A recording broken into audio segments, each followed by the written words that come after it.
Terminal rigging for buoy 10 with a ProTroll and a Spinfish. I've got my 10.5 foot rod, I've got my line counter reel, I've got my 65 pound braid. Well, where do I go from there? Well, what I like to do is I like to put a bead on, and what this bead does is when somebody's reeling in a fish and they reel it all the way up the end of the line, that hits into my rod, and so it doesn't knock the ends of my eyelets out. Next, I come down to this VIP line lock. Now you can see this VIP line lock, it's a pretty special little tool. So this VIP line lock slides down into my chain bead swivel here.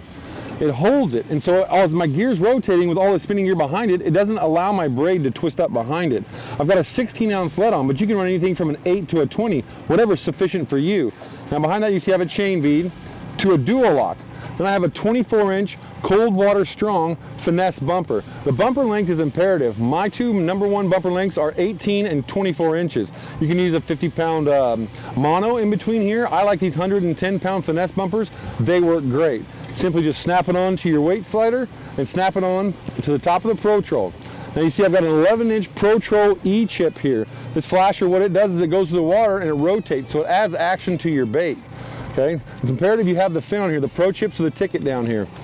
Now, my terminal end of my gear for the Spinfish rigging, the Spinfish comes standard from factory with 2 3/0 hooks, and I've retied this one for ocean fishing with a hoochie on it, but I've got a 30-inch leader come down to the top of my Spinfish, and I've added a bead and a hoochie down below this, right, for added attraction.